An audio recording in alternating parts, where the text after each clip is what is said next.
woman who I am lucky enough to call a friend. Amaru is a former veteran. She was an ammunition specialist in the Army. She is a dynamic woman who's now working as a policy strategist. She is not afraid of anything, including saying yes to me when I ask her to do a call to action for 1,000 plus women. So without further ado, she's going to call you to lead. She's going to ask you to invite our community, because the women in our community are just like her. And the more of her we have in the world, and the more of her we have leading this country, the better off we'll all be. Ayla.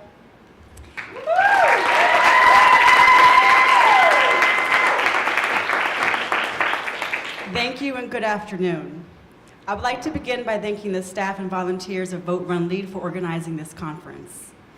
They have brought us together, women from across the country, from different cultures, class backgrounds, and experiences, into this sacred shared space so that we can step into our leadership.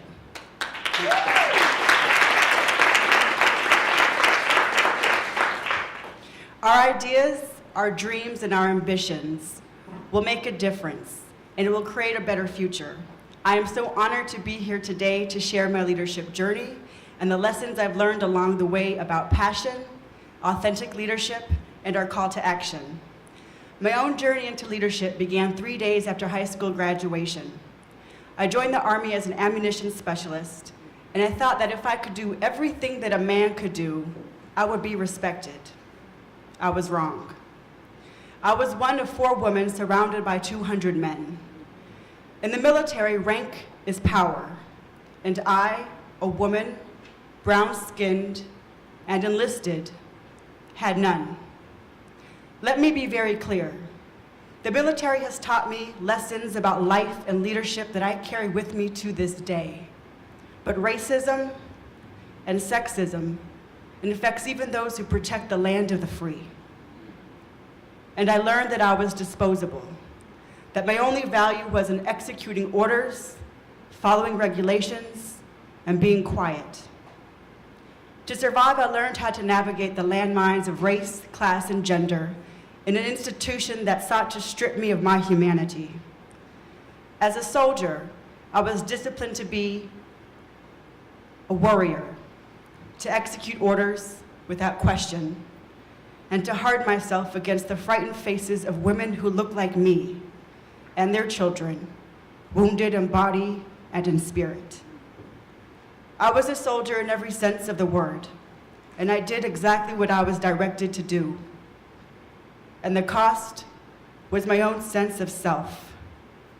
I became invisible. To be seen is to be alive. And for me to live, I had to find my voice. When I returned from Iraq, I crawled to the edge of my own existence to find myself. It was not easy. It did not happen overnight. But what I learned was what set my soul on fire, and that's passion. Passion is what burns from the deepest core of your being. It is what drives you through the early mornings, the long days, and the late nights. It is that sense of purpose, that excitement that fills you. It is that grit that carries you through the hardest days. But passion alone is not enough, because passion without integrity loses fire. Passion alone can be dangerous, reckless even. Passion and integrity, that's what really matters.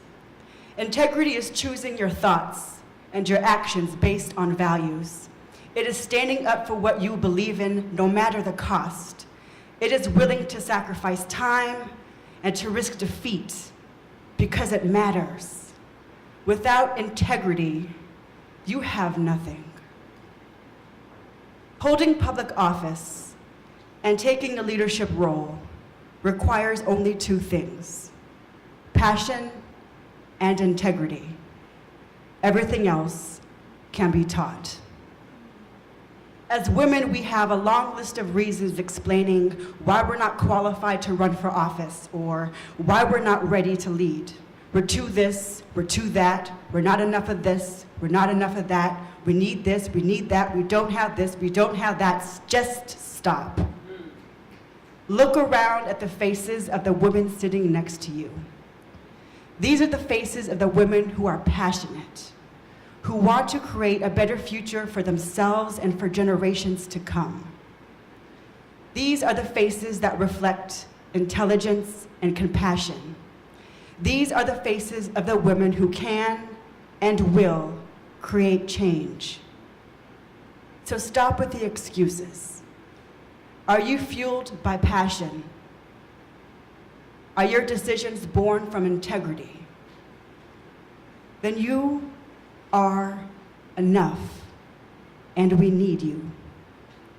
In public office, at the decision-making table, wherever there are important life-changing decisions to be made, that is where you belong. Because your leadership is essential to the revolution. But leadership in our country has traditionally been assumed by men. As women, we've had to fight against preconceived notions of what our roles should be. And we still fight to make our own decisions, free of judgment, for living our best lives. As I've reflected over the years on leadership, I've been inspired by people everywhere. Those who inspire me exemplify the true qualities of leadership, and they do so by the strength of their character and their authenticity, by the way they live their lives every day. You can have a title and a position of power, but those words do not make a leader. Leadership is not found within the confines of a rigid organizational structure or hiding behind the titles that define what you do, but not who you are. The potential for leadership exists within each of us. Leadership is developed as we take on the opportunities and challenges of everyday life and is measured by our successes and our failures. Leadership is not just displayed in the big moments, but created in the small ones over time. But more than anything else, leadership is about character and authenticity. It's taking ownership and leaving something better than how you found it. The culture of politics in society today tells women no. No, you don't have the intelligence to make decisions affecting your own body. No, you are not capable of raising healthy and happy children if you seek a leadership position. No, you are not qualified to make a decision regarding the future of our country. I am here to tell you, yes. Yes, you are a leader. Yes, you are a leader because you are here, because you care, because you want to make decisions that create our future. Yes, you are capable. Yes, you are ready. So dare to lead. But passion and leadership are not enough. What we need to do now, today, is to step boldly into our call to action. When I was asked to deliver this speech, I immediately thought of all the reasons why I should say no. I've never given a speech before. I'm not good enough. I'm not ready.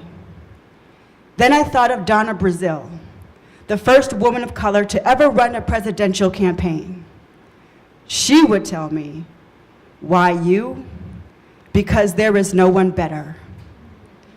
Why now? Because tomorrow isn't soon enough. I realized this was a moment when I had to face my fears and step into my leadership. There comes a time when you can no longer hide and you can no longer run.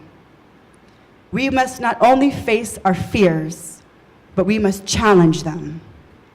I sit with my fears and I ask 3 questions. Why have I created you? What do you have to teach me? And what lies on the other side of you? And I have found that the answers enrich my life beyond measure and have greatly influenced my leadership journey. 7 years ago, President Barack Obama created the White House Council on Women and Girls. The sole purpose was to empower women's voices so our priorities were reflected in his programs and policies of the administration. This last Tuesday, I was in DC for the United State of Women, the first ever White House summit addressing gender equity. The summit celebrated our progress, but also turned our collective focus to the work still to be done to achieve true gender equity. Throughout the day, I couldn't help but marvel at my own journey, from being 1 in 4 women to being 1 in 5,000. It has been a journey that has been long and painful, but also rich with lessons, moments of insight, and celebrations of accomplishment. I also reflected on the journey of America. After 240 years of male-dominated democracy, we have our first, but not last, woman presidential candidate nominee of a major political party. This is not just historical. This is so much more than just a moment. This is a movement. As part of that movement,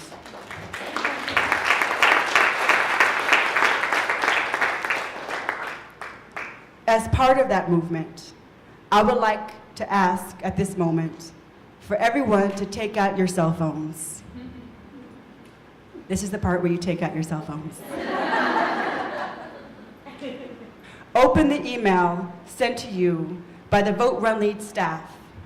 There you will find a link to an invitation to invite another woman to become part of not just a movement, but be a part of history in the making.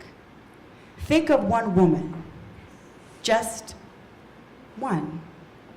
Think of someone that you respect and admire, someone that you believe in your heart will help to build a better future, someone who believes as you do, if not now, then when? If not us, then who? Do not leave the page until you invite her. Ask her, encourage her, and then ask her again. Together, we can change the face of leadership in America and across the world. And today, we can change tomorrow. Sending you all love and light on your leadership journeys. Thank you.